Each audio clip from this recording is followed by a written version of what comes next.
Hello बच्चों, आज की क्लास में हम मेंडलीव का क्लासिफिकेशन पढ़ेंगे। ये मॉडर्न पीरियोडिक टेबल और मेंडलीव का क्लासिफिकेशन दो चीज़ें इस चैप्टर में बची हुई हैं। पार्ट 1 में हमने आपको डोबेराइनर क्लासिफिकेशन और न्यूलैंड्स का ऑक्टेव लॉ ऑलरेडी पढ़ा रखा है। अगर आप लोगों ने वो वीडियो नहीं देखा तो जा करके उस वीडियो को भी देखिए, काफ़ी इंपॉर्टेंट चीज़ें वहाँ पर पढ़ाई गई हैं। तो आज के क्लास में हम मेंडलीव पीरियोडिक क्लासिफिकेशन पढ़ेंगे और मेंडलीव ने सबसे पहले पीरियोडिक टेबल का फॉर्मेशन किया था। इसके पहले जो साइंटिस्ट आ रहे थे जो अपने पीरियोडिक क्लासिफिकेशन के बारे में बता रहे थे वो सिर्फ एलिमेंट्स को क्लासिफाइड कर रहे थे, किसी ने पीरियोडिक टेबल प्रॉपरली नहीं बनाई। बट मेंडलीव पहले ऐसे साइंटिस्ट थे जिन्होंने पीरियोडिक टेबल का फॉर्मेशन किया। तो सबसे पहले हम उनकी पीरियोडिक टेबल देख लेते हैं कि उन्होंने किस तरीके से पीरियोडिक टेबल का फॉर्मेशन किया। तो आप देख सकते हैं कि ये पीरियोडिक टेबल थी और इस पीरियोडिक टेबल का अगर आप ओवरव्यू देखें तो आपको दिखाई देगा कि पीरियोडिक टेबल जो है इसमें वर्टिकल कॉलम है इस तरीके से। इन वर्टिकल कॉलम्स को उन्होंने ग्रुप बोला और इसमें हॉरिजेंटल रोज़ भी हैं। हॉरिजेंटल रोज़ को उन्होंने पीरियड बोला। जैसे इस तरीके से आप देख सकते हैं ये हॉरिजेंटल रोज़ हैं, तो ये हॉरिजेंटल रोज़ को उन्होंने क्या बोला, पीरियड बोला। यानी उन्होंने जो पीरियोडिक टेबल बनाई उसमें उन्होंने ग्रुप और पीरियड का कॉन्सेप्ट दिया। ग्रुप उन्होंने वर्टिकल कॉलम इस तरीके के जो थे उसको उन्होंने ग्रुप बोला और इस तरीके की जो लाइनें थी उसको उन्होंने पीरियड बोला। तो मेंडलीव की जो पीरियोडिक टेबल थी उसमें टोटल 8 ग्रुप प्रेजेंट थे और टोटल 7 पीरियड प्रेजेंट थे।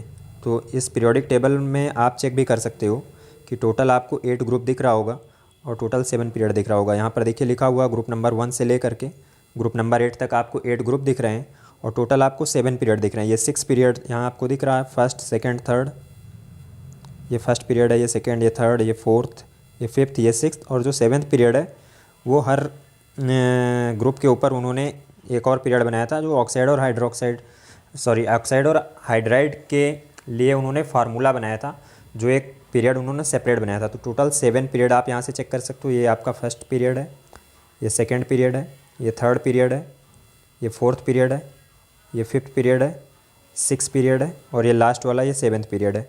तो टोटल मेंडलीव की जो पीरियोडिक टेबल थी वो 8 ग्रुप और 7 पीरियड में डिवाइड थी। और मेंडलीव ने जब अपनी पीरियोडिक क्लासिफिकेशन बनाई तो उन्होंने अपने पीरियोडिक क्लासिफिकेशन का जो बेस रखा था वो एटॉमिक मास रखा था। यानी इन्होंने जो एलिमेंट्स को अरेंज किया वो इंक्रीजिंग ऑर्डर ऑफ एटॉमिक मास के बेस पर एलिमेंट्स को इन्होंने अरेंज किया। तो मेंडलीव के क्लासिफिकेशन से पूछा जाता है कि मेंडलीव का जो पीरियोडिक लॉ है वो क्या है। तो मेंडलीव का पीरियोडिक लॉ हम पढ़ लेते हैं कि मेंडलीव का पीरियोडिक लॉ क्या है। तो आप देखिए लिखा है Mendeleev periodic law, when elements are arranged in increasing order of their atomic masses they show similar properties at regular intervals.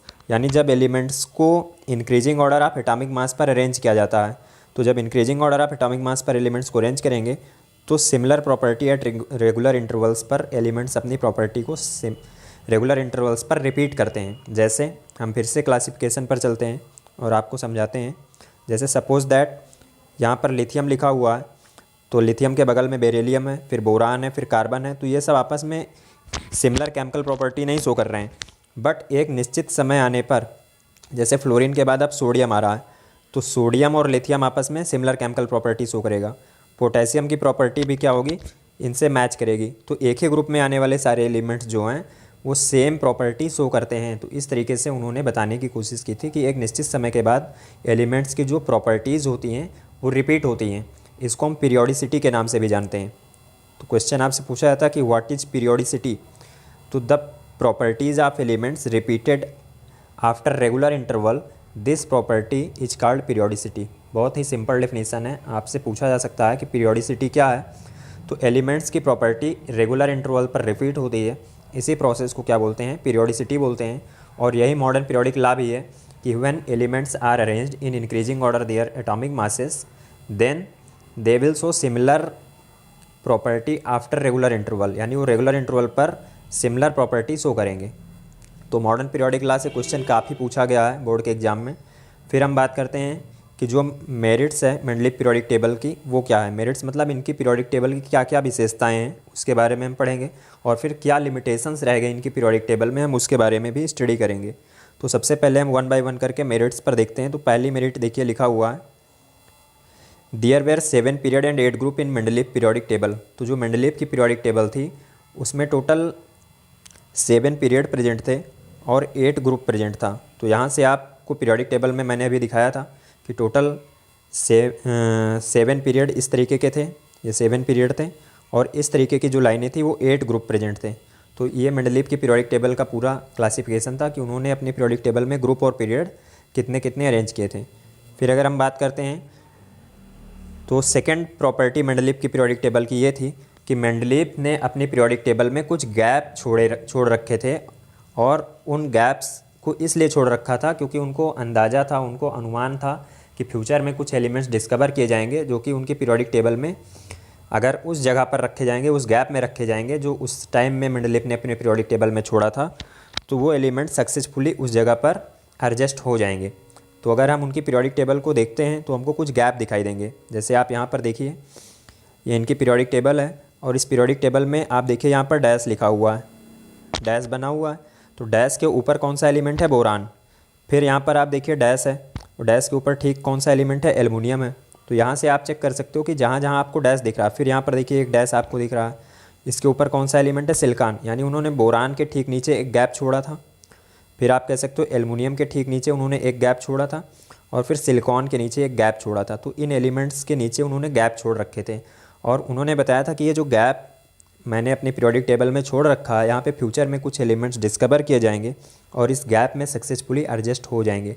तो उन्होंने प्रिडिक्ट किया था ऐसे एलिमेंट्स के बारे में जो उस समय खोजे नहीं गए थे, यानी अनडिस्कवर्ड एलिमेंट के बारे में उन्होंने पहले से प्रिडिक्शन किया था, और बाद में एलिमेंट्स की खोज हुई और वो एलिमेंट्स इन गैप्स में आकर के रखे गए और सक्सेसफुली उस जगह पर एडजस्ट हो गए। उनकी प्रॉपर्टी उन्होंने जैसे बताई थी वैसे ही मैच कर रही थी। तो ये काफ़ी बड़ी मेरिट है इनकी पीरियोडिक टेबल की, और इसीलिए मेंडलीव की पीरियोडिक क्लासिफिकेशन जो है काफ़ी हद तक सक्सेसफुल भी हुई, क्योंकि उन्होंने ऐसी ऐसी चीज़ों को बताया था जो कि लगभग नामुमकिन है, क्योंकि कोई भी पहले से नहीं बता सकता कि ऐसे एलिमेंट्स फ्यूचर में खोजे जाएंगे, और जब खोजे भी जाएंगे तो उनकी पीरियोडिक टेबल में सक्सेसफुली एडजस्ट भी हो रहे थे।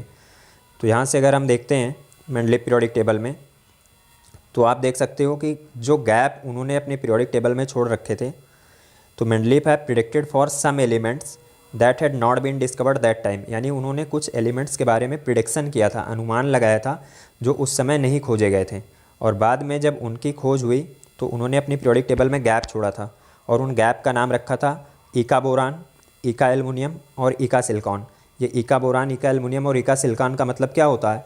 इसका मतलब हुआ कि बोरान के ठीक नीचे गैप छोड़ा था उन्होंने, एल्युमिनियम के ठीक नीचे गैप छोड़ा था, और सिलिकॉन के ठीक नीचे गैप छोड़ा था। इसलिए इन गैप्स का नाम उस पार्टिकुलर एलिमेंट के नाम पर रख दिया गया जिसके नीचे वो गैप छोड़ा था उन्होंने। तो बोरान के नीचे वाले गैप को उन्होंने रखा ईका बोरान, एल्युमिनियम के ठीक नीचे वाले एलिमेंट्स के लिए उन्होंने नाम रख दिया ईका एल्युमिनियम, और सिलिकॉन के ठीक नीचे वाले एलिमेंट्स के लिए उन्होंने नाम रख दिया ईका सिलिकॉन। और बाद में जो एलिमेंट्स डिस्कवर किए गए वो ईका बोरान वाले गैप के लिए जो एलिमेंट डिस्कवर किया गया स्कैंडियम, ईका एल्युमिनियम वाले गैप के लिए जो एलिमेंट डिस्कवर किया गया वो गैलियम डिस्कवर किया गया, ईका सिलिकॉन वाले गैप के लिए जो एलिमेंट डिस्कवर किया गया वो जर्मेनियम डिस्कवर किया गया।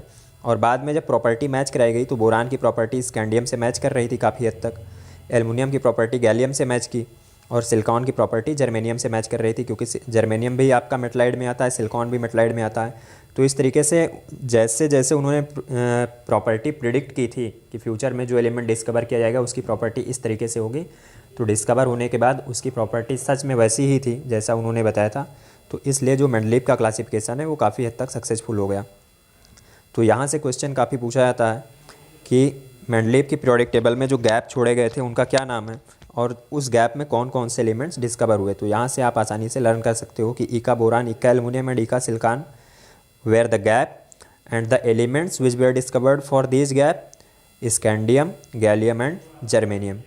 चलिए अब हम बात करते हैं नेक्स्ट मेरिट की, कि इनकी पीरियोडिक टेबल की नेक्स्ट खास बात क्या थी।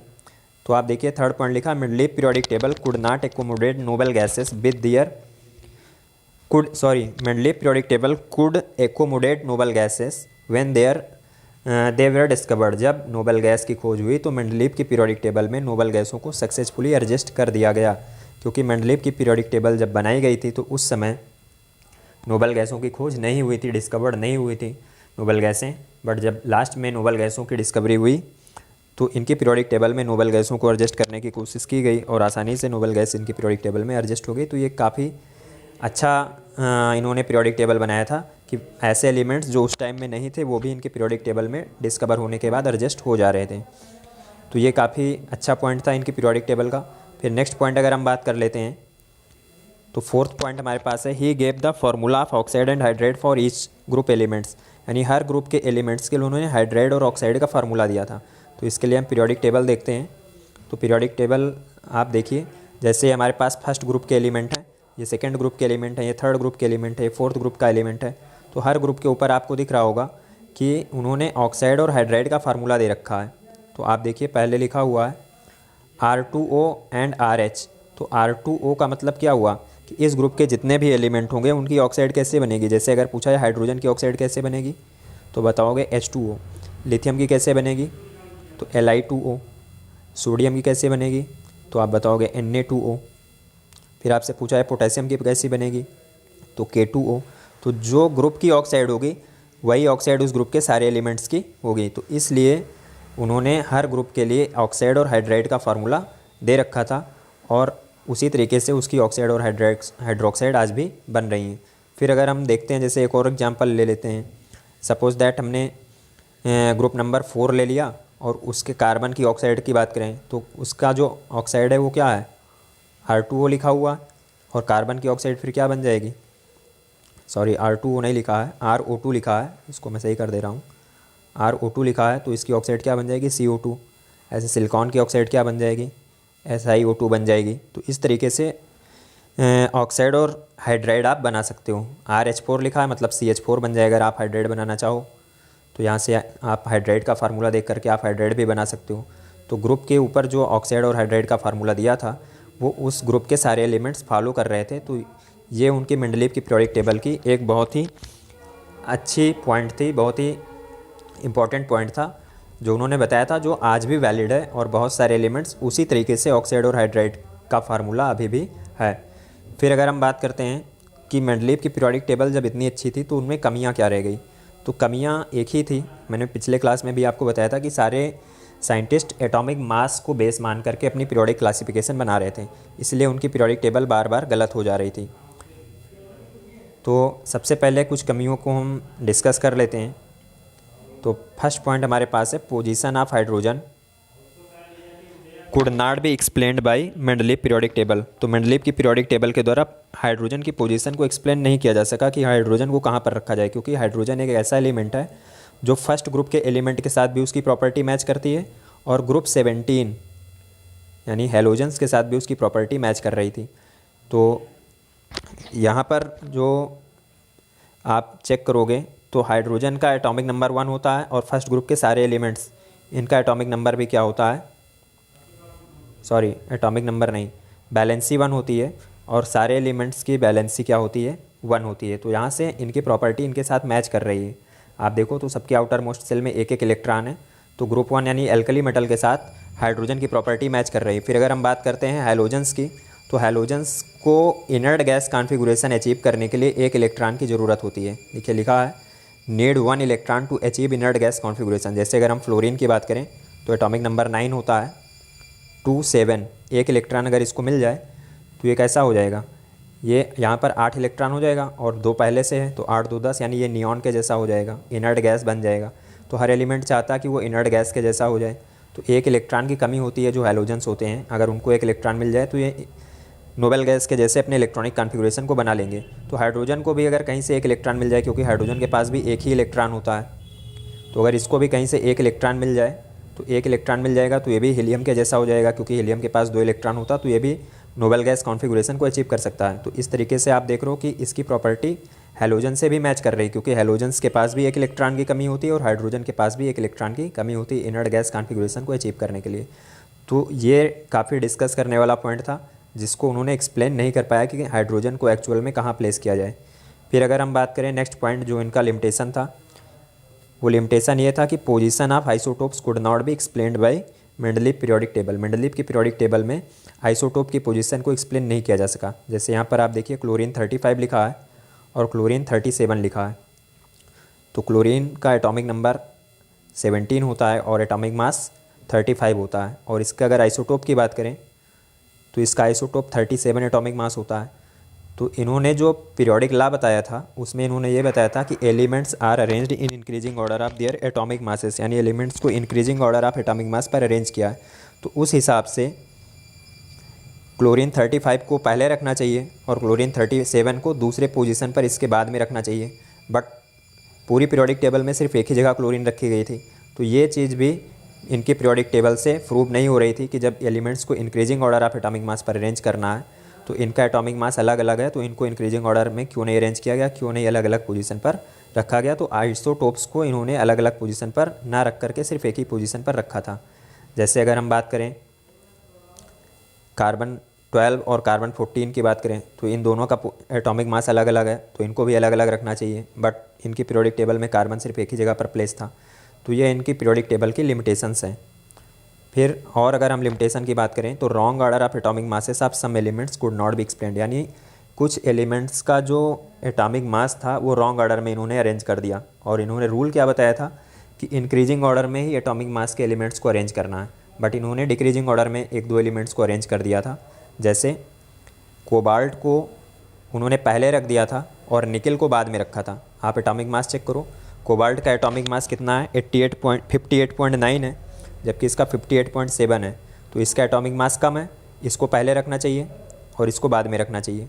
बट पीरियोडिक टेबल में इसको उन्होंने पहले रख दिया, ज़्यादा एटॉमिक मास होने के बावजूद भी इसको पहले रख दिया। तो इंक्रीजिंग ऑर्डर ऑफ एटॉमिक मास का जो कॉन्सेप्ट था वो फेल हो गया, इसलिए भी इनका पीरियोडिक क्लासिफिकेशन इनवैलिड हो गया। तो ऐसी लिमिटेशंस थी कुछ, बट बहुत ज़्यादा लिमिटेशंस नहीं थी। अगर ये increasing order of atomic number पर अपने पीरियोडिक क्लासिफिकेशन को अरेंज करते तो शायद सबसे अच्छा क्लासिफिकेशन इनका उसी टाइम बन गया होता और आज हम मॉडर्न पीरियोडिक टेबल की जगह मेंडलीव का क्लासिफिकेशन पढ़ रहे होते हैं। तो इस टॉपिक से आपके बोर्ड एग्जाम में 2 से 3 मार्क्स के क्वेश्चन ज़रूर पूछे जाते हैं। इसको आप अच्छे से पढ़िए और कोई भी क्वेश्चन अगर आपको केमिस्ट्री में नहीं समझ में आता तो कमेंट बॉक्स में ज़रूर कमेंट करें कि ये क्वेश्चन मुझे नहीं आता सर बता दीजिए, तो मैं ज़रूर आपको रिप्लाई करूँगा। और अगर आपको वीडियो पसंद आया तो आप वीडियो को लाइक शेयर एंड सब्सक्राइब ज़रूर करें। और नेक्स्ट इसकी जो वीडियो है वो मैं बहुत ही जल्द अपलोड करूँगा, जिसमें आपका वेरिएशंस ऑफ ट्रेंड्स जैसे atomic number, atomic radius, valency, इन सारी चीज़ों के बारे में कि पीरियोडिक टेबल में कैसे कैसे वेरी होती है, आयनाइजेशन एनर्जी कैसे चेंज होती है, एटॉमिक रेडियस कैसे चेंज होती है, आयनिक एनर्जी कैसे चेंज होती है, उस पर आएगी। तो टोटल 3 वीडियोज़ हमारी बनेंगी पीरियोडिक क्लासिफिकेशन पर। और कोई भी वीडियो आपकी 20 मिनट से ज़्यादा नहीं होगी, इससे आपका मुश्किल से 1 घंटे में ओवरऑल पूरी पीरियोडिक टेबल कंप्लीट हो जाएगी। अगर आप सिर्फ ये 3 वीडियो देख करके बोर्ड के एग्ज़ाम में जाते हैं तो आपका कोई भी क्वेश्चन बोर्ड एग्ज़ाम में गारंटी के साथ मैं बोलता हूँ कि कोई भी क्वेश्चन बोर्ड एग्ज़ाम में आपका मिस नहीं होगा। और आप मन लगा करके पढ़ाई करिए। Thank you.